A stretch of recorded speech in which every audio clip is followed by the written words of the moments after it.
going on, Kyle? We are back for UFC Vegas 43.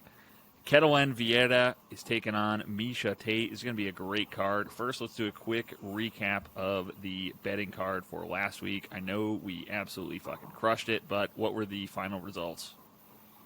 Oh yeah, we're up over 35 units. And we did have that massive 30-unit parlay. Yeah, 29.5 unit parlay off of only 0.5 units. And it was like two picks, right? It was a two-teamer? It was two picks. Yeah, it was both by TKO. It was Da Jung by TKO and KGB Lee by TKO, and they both hit easy. We crushed it. We hit just about everything. Yep. Props were lit. Everything was lit. Our three straight bets, easy. They all finished the fight. It couldn't have gone better for us. And where can people go to get those picks early before the fight starts? They got to join our Substack. It's all over my social. The link for join our email list is in my social. It'll be posted underneath in the comment section on this video too. So sign up and you'll get all our picks, tape study notes, DraftKings Breakdown. You'll get everything. Awesome. All right, moving on to the card. So first up, we got Luana Pinheiro going up against Sam Hughes. Luana is fucking minus 400. Sam Hughes plus 310. Luana is 9,300 on DraftKings, and Sammy Hughes is 6,900. Easy win for Luana. Yeah, this is a setup fight for her. Sam Hughes has lost her last two. Granted, they were against Luke Boomy, and Tisha Torres, but UFC has no use for her, so they threw her against another stud, Luana. Luana uses that great judo, tosses Sam Hughes all over the ring, and gets a easy win, I think. Same. And they're pretty much telling you that with the line here. Oh yeah. Next up. Easy win. Yeah. First one's easy. All right, next up we got Shailin. Oh boy. Durden Becky going up against Sean Soriano. Shailin is plus 230, Sean Soriano minus 280. And on DraftKings, Shailin is 7,200, Soriano 9K. What do we got here? This is an interesting one, and I was shocked by the line. Yeah. Sean Soriano lost his last 4 fights. Yeah, I was kind of leaning Shailin before I saw the line, and I was like, oh, what's going on here? What's interesting, too, is Tapology, which is usually spot on, does not have Sean Soriano's record correct. Really? It does not show all his losses. So I don't know what's going on with that. But Sean Soriano has not looked good in the UFC. They still have him here, and he's still a favorite for somehow. I don't know. He's aggressive, hits decently hard. But Shailin, he lost his UFC debut to Kulabau, but he was able to get 2 takedowns. He was kind of looking for that big shot, the one big shot, and that's what cost him in that fight. I think this is a great spot for the dog. I don't really understand the line. Maybe the bookmakers know something we don't. Yeah. Like you said, it's a little like, what's going on? Absolutely. I'm pretty much dog or pass on this one. Definitely cannot justify laying minus 280 juice on Sean fucking 14-7 Soriano. No, definitely not. All right, moving on down the line. We got Cody Durden, minus 155 going up against Aori Quilang at plus 130 on DraftKings. Quilang is 7,600 and Durden is 8,600.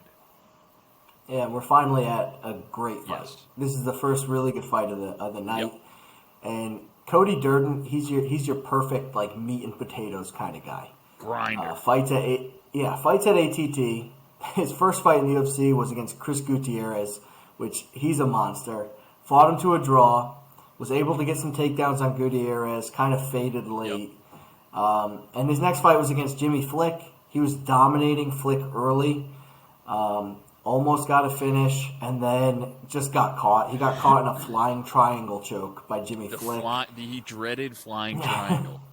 Yeah, he was winning. Flick went on to retire after that win. Kind of weird. I don't know if he was injured or whatever, but weird fight overall. Durden's he's not big. His body style's unassuming, but he's very strong.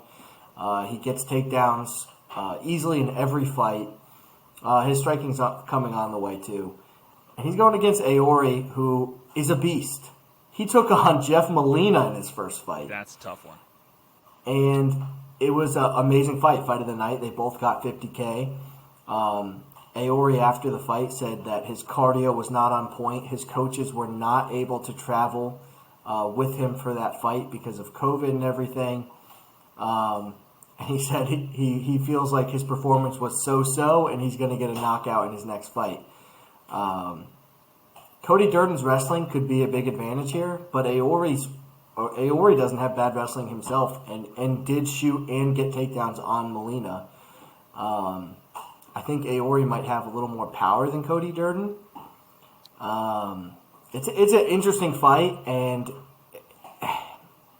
it has me leaning Aori right now, but I have flipped back and forth a few times. This is a hard one to call. Same. Yeah.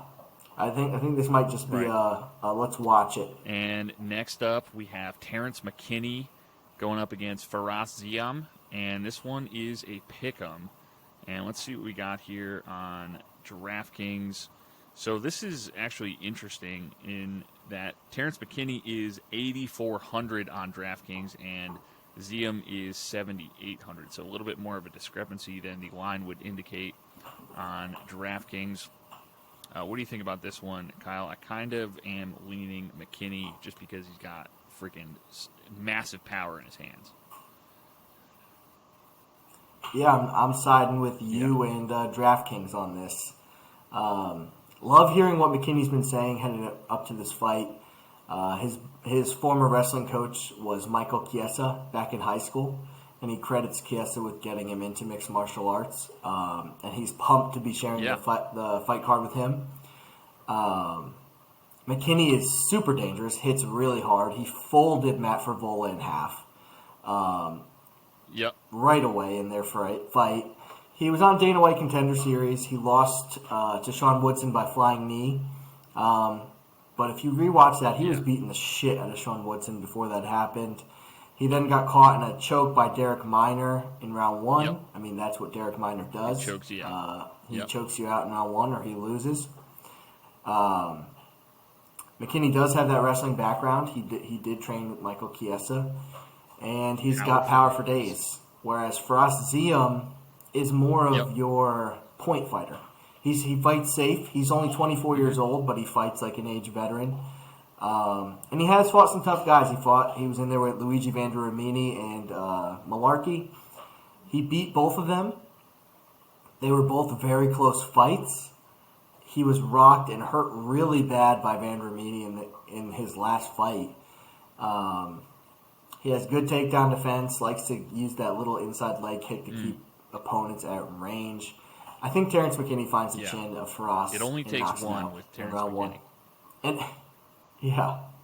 And one thing I saw that was funny on Twitter is people are talking shit about Terrance McKinney because he always gets quick finishes, saying, "Oh, what happens if it goes long?" Well, last I checked, you can't take something away for a short finish. I mean, that's the whole goal of this thing. So you play to win the game, sir. Same. So I like Terrance McKinney here. 100%. That by knockout too. Juicy. All right, next up, we got the frequent flyer, Loopy Godinez, fighting for the third time in, about a month? Yeah, we're just going to talk about her every card, I need guess. Me? Going up against Luma Luke Boonme. What are you thinking here? I'm kind of leaning dog in this one just because Loopy kind of got the shit kicked out of her last fight. Granted, it was only on 7 days notice, or 7 days rest, really. What are the odds here? Lupi is minus 165, and Luma is plus 140. And then on DraftKings, where is she? Lupi is 8,800, and Luma is 7,400. Yeah, Lupi. The good thing about Lupi here is she's dropping back down to her original weight at 115. We saw her; she struggled in her last fight against Luana with the size, and that's what she struggled with in her career. Jessica Penne, her loss to her was she had trouble with the size. Lupi likes to use her strength. She's pretty fast on the feet, but she really likes to use her strength to bully her opponents and drag them down. And against Loma, they match up pretty evenly. I think Lupi's 5'2", Loma's 5'1". They're both a little undersized for the division. But I'm with you. I like the dog, Luke Boomy. 3 weight cuts in a month is not so good for your kidneys. Yeah. It's not, and Luke Boomy is a beast. She's a Muay Thai specialist. Her striking's super impressive. And one thing I liked to see against Sam Hughes was Sam Hughes is a strong girl and likes to wrestle. And every time she got Luke Boomy down, Luke Boomy was able to not only get up, but she usually reversed the position. Loved seeing that. Luke Boomy is someone who also struggles with size. That won't be a problem here. We saw her struggle with Angela Hill's size. I think Luke Boomy keeps it standing for the most part and outstrikes Lupita, who fighting this often is going to cost her. She thinks she's trying to, get back on track. She doesn't like that loss, but she's going to get two quick losses. Spot on that. Moving on, we got Rafa Garcia minus 125 going up against Natan Levy at plus 105, and Garcia is 7,700 on DraftKings, and Levy is 8,500. So a little bit of a discrepancy there as well. Yeah, Nathan Levy is somebody we won money on, betting on him in Dana White Contender Series. He's fighting out of Israel. He just recently moved to the States saying he wanted to fight at the Source. He now trains at Syndicate MMA. We all know they have a great gym over there. Lots of great fighters are coming from there. But he's undefeated. He's fought very low-level comp. Yep. And he's not even really crushing these guys. He's going to decision with a lot of them. He's a grappler with a karate background, kind of interesting. He does have teammates on the card, which we like Michael Chiesa. But he's going against Rafa Garcia, who he was Nathan Levy when he came in. He was undefeated. He's 27 years old, and his only two losses are his 2 UFC fights. The UFC matched him up in his first fight with Nasrat Haqparast, and that was on short notice. He fought him to decision. He got hit with some bombs, but he just kept coming forward. He never stops moving forward. And then he got matched up with Chris Grutzmacher, who we lost money on that. We were on Rafa. The thing was, Chris Grutzmacher looked really good. That is also true. Yeah, he didn't look like a can. So I'm not taking too much away from him because when Chris Grutzmacher shows up, he actually looks good. And Garcia was able to get his takedowns going in that fight. I think Garcia wins this by grinding out Nathan Levy, using his toughness versus Nathan. And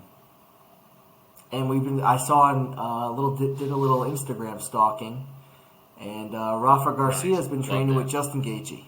He also trains with Cub Swanson every day, so I like Rafa. I like the experience of Rafa to beat the new Can Crusher and board Israeli.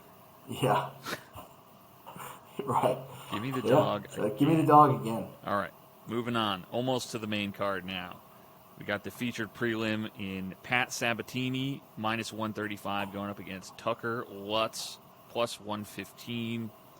And Sabatini is 8,700 somehow, and Tucker Lutz is 7,500. Yeah, I'm going to go with Pat Sabatini here. I'm seeing a lot of people taking Tucker Lutz, and I get it. Yep.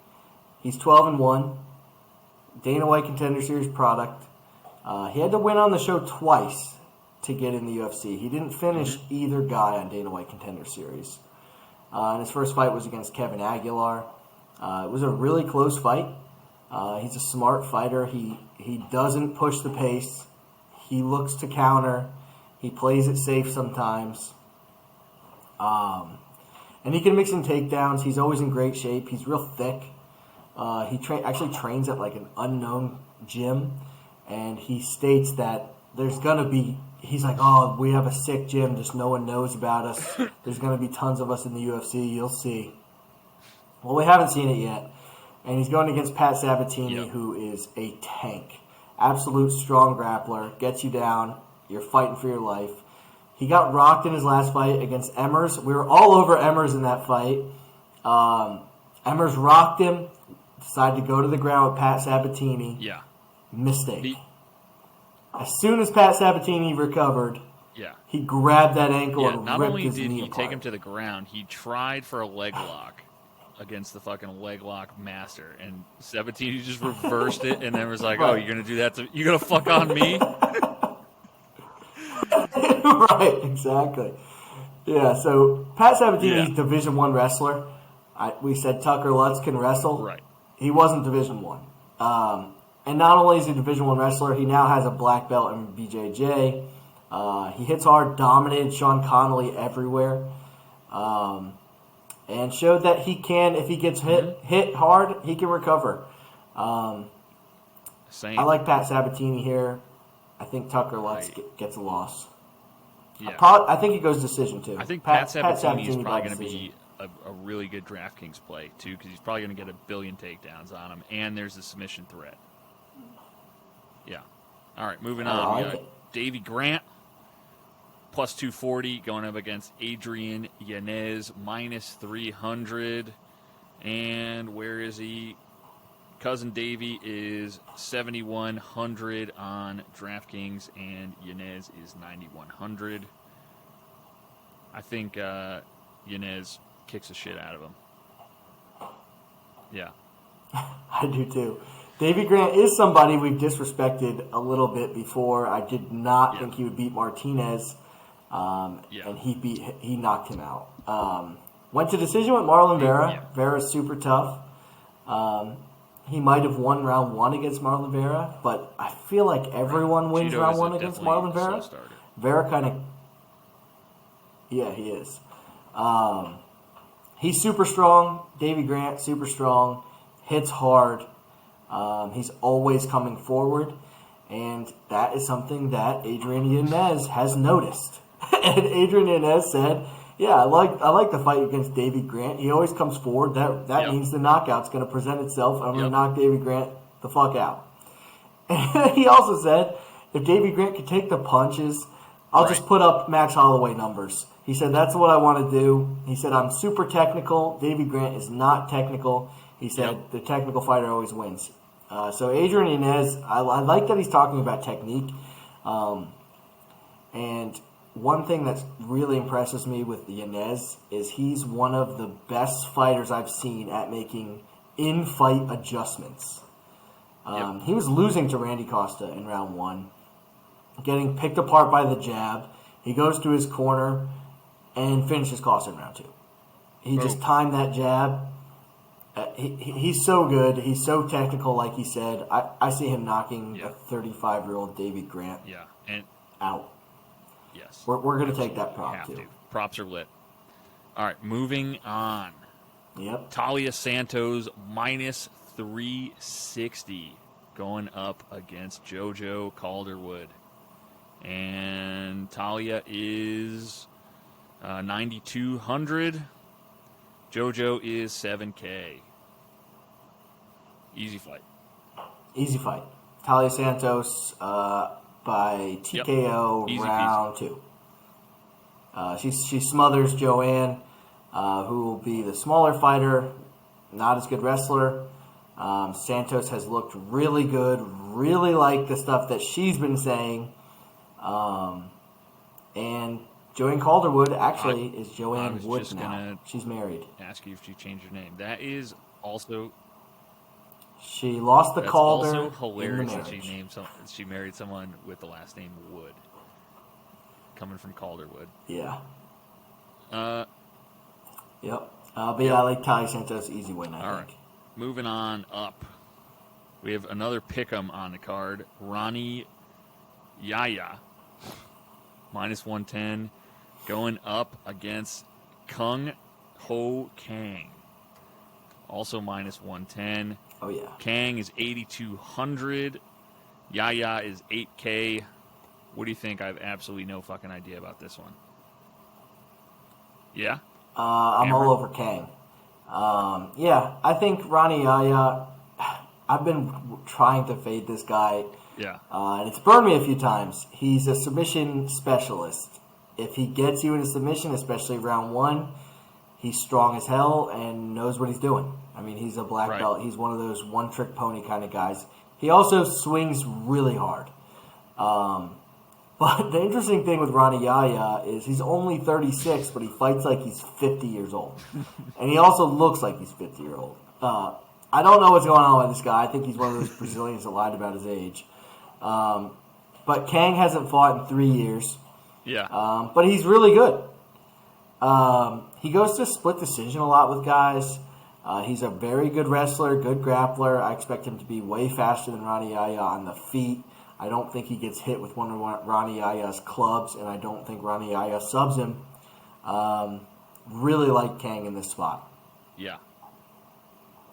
Ronnie can't do this forever. No way. No way he keeps burning me. We're gonna hit one of these fades on him.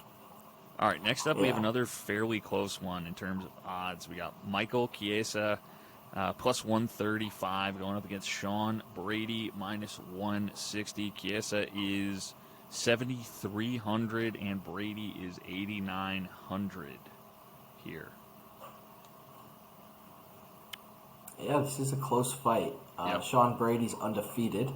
He's 28 years old, and he's 4-0 in the UFC. He most recently beat Jake Matthews by arm triangle. One thing that's interesting is Sean Brady's wins are not against anyone very good. Jake Matthews is probably his best win. And Jake Matthews rocked Sean Brady in that last fight. He had him rocked. Brady does have good boxing, and he has great grappling. He's super strong. Most of his wins are by sub, but he does have some TKOs mixed in there. Super strong. Says his idol's GSP. Wants to fight like him. Smart fight. Fight smart like GSP.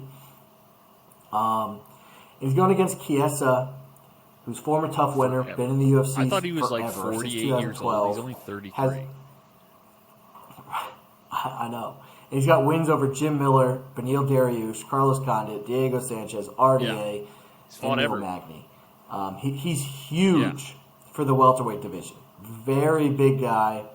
He's one of the best wrestlers in the UFC. But what's interesting is most of Chiesa's losses have come by sub, which is interesting because offensively, he's really good, a really good grappler. But defensively, sometimes he gets caught, and that's what happened against Luque in his last fight. He fought Vicente Luque in basically almost a title eliminator fight. And Chiesa was winning that. He got a nice takedown, was looking good, and just got caught in a darce. People are saying that Chiesa has some quit in him. Yeah. I'm not willing to go that far. This is the best person Sean Brady's fought by a mile, and if we're going to get even money to slight dog on Chiesa, I think the UFC is definitely setting Chiesa up as like a definite gatekeeper for Sean Brady. If he can beat Chiesa, he's going to take a huge step up, and if not, they know that he's just a can crusher. All right, exactly. I do like Chiesa as well on this one. Moving on to the main event. Ketlen Vieira -125 going up against Miesha. Find her on OnlyFans. Tate +105 on DraftKings. Tate is 8,300, and Vieira is 7,900. So Miesha actually looked pretty good in her last fight. She looked really good in her last fight. Was definitely in the best shape of her life. We got Mama Miesha Tate now. She is now a mother. And I listened to her on Ariel Helwani's podcast. She was interviewed just the other day. And it was really good to hear. So early in her career, she was always good. Only lost to the very best. But she was dating her main trainer. Brian Caraway. And it didn't work out. She was like, you go home, you're still with your trainer. So you're always kind of on. She said it wasn't a good work-home balance. She said she has that now. She likes being home, coming home, having her kids. And she said she likes to go get away and train as well. She said she is going to utilize the Fighter Hotel, even though she lives in Vegas. So she is going to utilize that during fight week. And she's in the best shape of her life. She finally has a nutritionist. She seems in great spirits mentally. And she's going against Ketlen Vieira, who's a wrestler. And I think that's going to be a problem against Miesha Tate, where Miesha Tate is also a strong wrestler. Last fight. And Ketlen does hit pretty hard. The thing that makes me like Miesha Tate the most is that this is a 5-round fight. Vieira's going to gas. Vieira's going to gas hard. And I expect Miesha Tate to win this by TKO in rounds 3 or 4. Spicy. That's the shot. Calling that. Yeah. I definitely. That's the call. 100% with you on Miesha Tate. She looked really good. Yeah, and gotta go for Miesha Tate. What's not to like? Right. All right. Exactly. Were you able to make a DraftKings? I almost said were you able to make an OnlyFans? Got OnlyFans on the brain. I'm throwing one together right now. And going from most to least expensive, starting off with Taila Santos. I think she knocks the fuck out of Joanne Wood. And 8,700, we got Pat Sabatini. 8,400, Terrance McKinney. I think he gets a knockout there. 8,200, we got Kang. You sold me on him. And then 7,700, Rafa Garcia. And got the dog in Luke Boonmi at 7,400. I think Lupi Godinez gasses out, and Luma gets it done there. And that leaves 400. I'm going to go still. I'm going to go somewhat similar. I'm taking both the girls at the top, Luana Pinheiro and Taila Santos. I think they both smash here, and I think that you can get some value in taking them with people like Yanez and Brady up at the top. Yanez is going to have so much people taking him that they're not going to be able to take Pinheiro and Santos. I then drop down to Terrance McKinney. He will be chalky. But I'm going to eat it. Then I like Rafa Garcia as well. I'm going Aori. I think that fight, the Aori-Durden fight, is one to target. We didn't break up that the guy's name is Durden. Fight Club. Come on.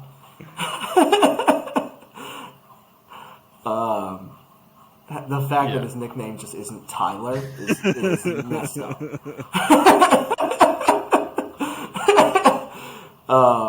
And I'm going Michael Chiesa here to round out the DraftKings card, and that leaves 500 on the table. All right. Yeah. That'll do it. All right. Yeah, and I'll have the everything will be up soon. So make sure you subscribe. Don't miss out. The full betting card does not come out till late Friday. And that's because we want to watch the weigh-ins. We got to pay attention to everything to win these bets. Talk to you later. All right.